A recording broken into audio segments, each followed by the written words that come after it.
When Thunder fell in love with Mortal Girl, their forbidden romance would shake both the earthly and spirit realm forever. In the rolling hills where the Iroquois people built their great long houses and cultivated the sacred three sisters, corn, beans, and squash, there lived a young woman named Aiyana, whose beauty was as striking as lightning itself. Her name meant eternal flower, and like the hardy wildflowers that bloomed each spring despite the harshest winters, she possessed a strength and resilience that caught the attention of beings far beyond the mortal realm. Aiyana was 17 summers old when the Thunder Spirit first saw her, and she was working in the cornfields with the other women of her clan. It was late in the growing season, when the corn stood tall and golden in the warm afternoon sun, and the women moved through the rows with practiced efficiency, tending to the plants that would sustain their people through the coming winter. But Aiyana was different from the other women. While they chatted and laughed as they worked, she moved with quiet intensity. Her dark eyes focused not just on the immediate task at hand, but on something that seemed to exist beyond the physical world. She had always been sensitive to the spirits that dwelt in all living things, and on this particular afternoon, she could feel something vast and powerful watching her from the storm clouds that gathered on the horizon. The Thunder Spirit, whose true name was Hino in the ancient tongue, had ruled the realm of storms for countless centuries. He commanded the lightning, directed the wind, and brought the rains that nourished the earth below. But for all his power over the natural world, he had never experienced the one force that could humble even the mightiest spirits: love. When Hino first saw Aiyana moving gracefully through the cornfield, her long black hair flowing like silk in the warm breeze, he felt something stir within his immortal heart that he had never felt before. It was not just her physical beauty that captivated him, though she was indeed beautiful, but something deeper, something that spoke to his very essence as a being of elemental power. Aiyana possessed what the old ones called storm sight, the ability to see and understand the patterns of energy that flowed through the natural world. As she worked among the corn, she unconsciously moved in harmony with the rhythms of wind and rain, earth and sky. To Hino's spirit eyes, she appeared to dance with the very forces he commanded, as if she were a part of the storm itself. For weeks, Hino watched Aiyana from his realm in the clouds, learning her routines, observing her interactions with her family and community. He saw her gentleness with children, her respect for the elders, her deep connection to the growing things of the earth. And with each passing day, his love for her grew stronger until it became a force as powerful as any thunderstorm he had ever unleashed. But there was a problem that seemed insurmountable. Hino was a spirit of the upper realm, while Aiyana was a mortal woman bound to the earth. The laws that governed the relationship between spirits and humans were ancient and absolute. Spirits were forbidden from interfering directly in human affairs, and mortals were not meant to dwell in the realm of pure energy, where beings like Hino existed. Yet love, as Hino was discovering, had little respect for ancient laws. The first time Hino revealed himself to Aiyana, it was during a violent thunderstorm that had driven all the other villagers indoors for safety. But Aiyana, drawn by forces she didn't understand, had walked out into the storm despite the dangerous lightning that crackled across the sky. She stood in the middle of the village common, rain streaming down her face, arms outstretched to the storm, as if she were welcoming an old friend. It was then that Hino took his human form, tall and powerfully built, with eyes that flashed like lightning and hair that moved like wind-blown clouds. "Why do you stand in the storm, daughter of Earth?" Hino asked, his voice carrying the rumble of distant thunder. Aiyana looked at him without fear, though she understood immediately that he was no ordinary man. "Because the storm speaks to me," she replied simply. "It tells me of the power that flows through all things, of the energy that connects earth to sky, mortal to spirit." Hino was amazed by her calm acceptance of his supernatural nature. Most humans would have fled in terror or fallen to their knees in worship, but Aiyana simply looked at him with those deep, intelligent eyes and waited for him to explain why he had revealed himself to her. "I am Hino," he said, "spirit of the thunder and lightning. I have watched you for many moons, and I have come to care for you deeply." Aiyana felt her heart begin to race, though whether from fear or excitement, she couldn't say. "A spirit of thunder," she repeated slowly. "And you have feelings for a mortal woman?" "I know it seems impossible," Hino said, stepping closer to her through the driving rain.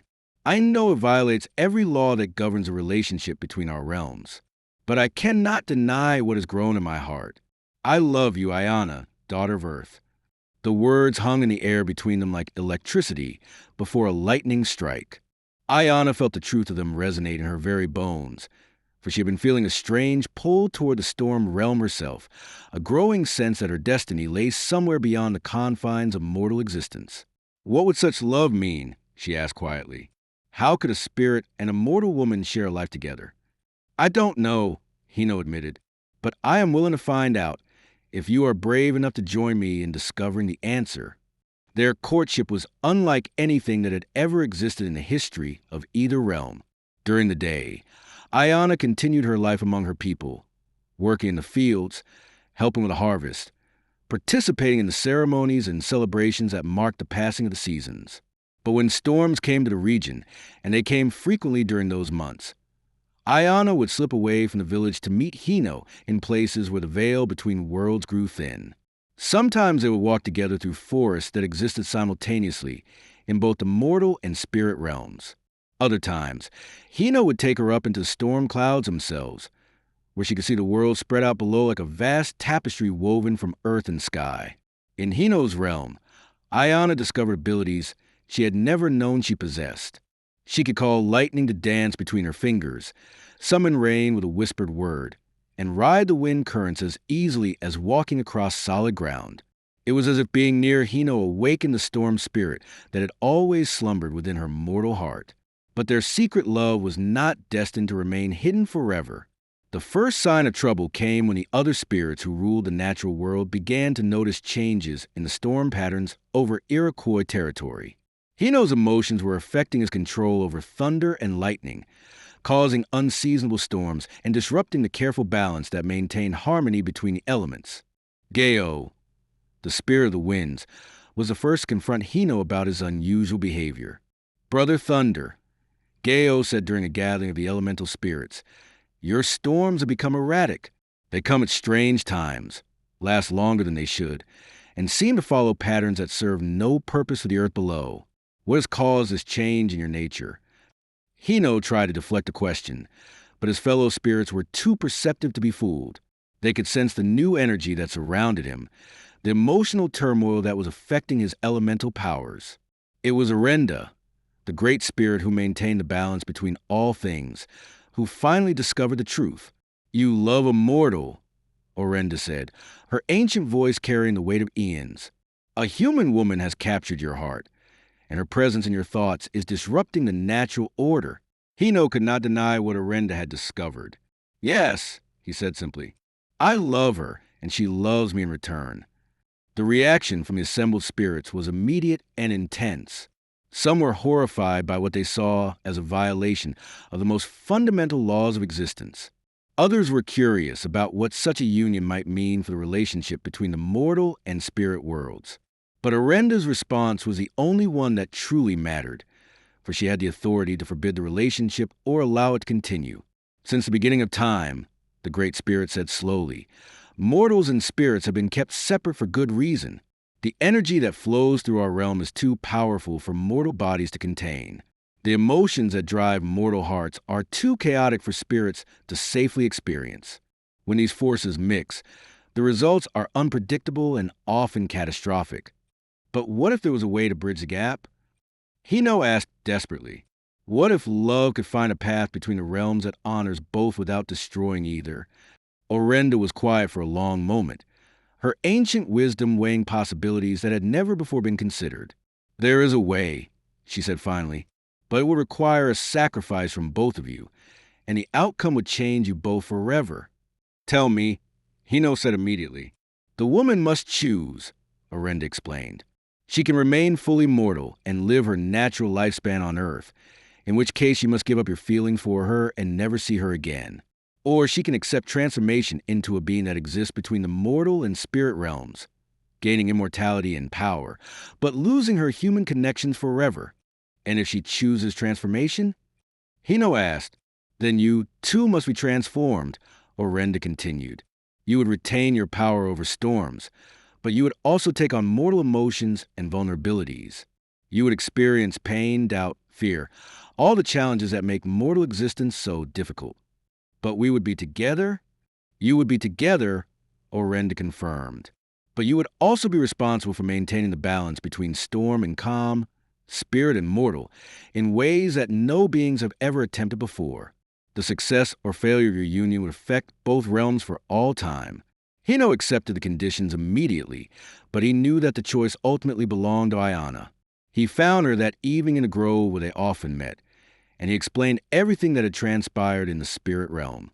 Aiyana listened to his words with growing understanding of the magnitude of the decision she faced. To choose love would mean leaving behind everything she had ever known. Her family, her people, her entire identity as a human woman. But to refuse would mean losing the connection that had awakened her deepest spiritual nature. If I choose transformation, she said slowly, I would become something that has never existed before. A bridge between worlds, Hino confirmed. Part spirit, part mortal. Powerful enough to dwell in my realm, but retaining enough humanity to understand and protect the earth below. And you would become more human, taking on the pain and uncertainty that comes with mortal emotions? Yes, Hino said without hesitation.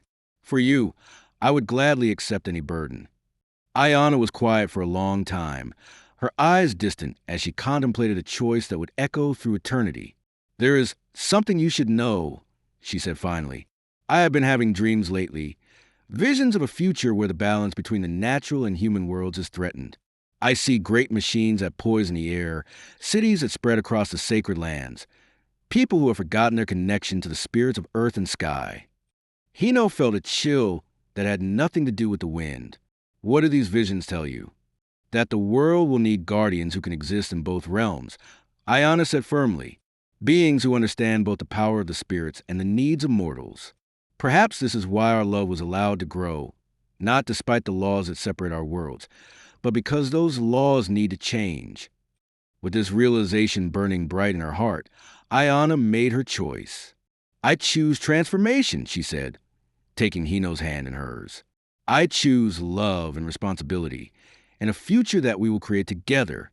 The transformation ceremony took place during the next great storm, with all the elemental spirits gathered to witness an event that had never occurred before in the history of either realm. As lightning danced around them and thunder shook the earth, Aiyana felt her mortal form dissolving and reforming, her human limitations falling away like shed clothing. Power flowed into her. Not just Hino's storm energy, but connection to all the forces of nature. She could feel every raindrop, every blade of grass, every breath of wind across the vast continent. At the same time, Hino experienced the overwhelming rush of mortal emotion flooding his immortal consciousness. For the first time, he knew what it meant to fear loss, to doubt his own abilities, to feel the urgent pull of time passing. But he also felt something that no spirit had ever experienced. The transcendent joy of love freely chosen and fully returned. When the transformation was complete, Aiyana and Hino stood together as beings unlike any that had ever existed. She as the Storm Maiden, keeper of the balance between earth and sky, and he as Thunder who loves, the spirit who had learned compassion through connection to mortal heart. Their union created new possibilities for the relationship between the human and spirit worlds. Through Aiyana's transformed nature, the Iroquois people gained protector who could understand both their needs and the requirements of the natural spirits. Through Hino's expanded emotional understanding, the spirits learned to work with humans rather than simply ruling over them. But their love story was not without its challenges. The weather patterns over Iroquois territory became more complex and sometimes unpredictable as Aiyana and Hino learned to coordinate their dual nature. When they argued, and they did argue, for Hino had indeed taken on all the complications of mortal emotion, storms would rage for days. When they reconciled, the resulting calm would be so perfect that flowers would bloom out of season and crops would grow with supernatural abundance. The Iroquois people learned to read the signs of their celestial guardian's relationship status in the weather itself. And the stories of the Thunder Spirit and his mortal bride became central to their understanding of the balance between human will and natural law. Years passed, then decades, then centuries.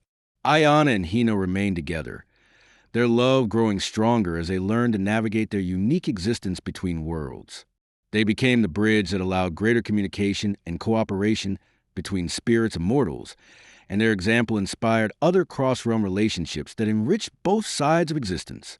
When European colonization brought new challenges to the indigenous peoples of the continent, Aiyana and Hino worked together to protect the sacred sites and preserve a knowledge that connected humans to the natural world. They could not prevent all the changes that swept across the land, but they ensured that the spiritual connection survived, hidden in the hearts of those who remembered the old ways. And in the modern world, when storms rage with unusual intensity or when lightning strikes in patterns that seem almost deliberate, those who know the old stories understand that Aiyana and Hino are still at work, still maintaining the balance between worlds, still proving that love strong enough to bridge any gap is also strong enough to heal any wound. Their children, beings of both storm and earth, continue to walk among humans, helping to restore the connection between people and the natural world that sustains all life. And sometimes when the conditions are exactly right, sensitive individuals can still see them dancing together in the heart of the storm, their eternal love a beacon of hope for any who believe that the barriers between different kinds of existence are not walls, but doorways waiting to be opened. This is the way of the Thunder Spirit. This is the way of the Iroquois. And this is how love that refuses to acknowledge limitations becomes a force powerful enough to transform not just two hearts, but the entire relationship between earth and sky, mortal and immortal, human and divine.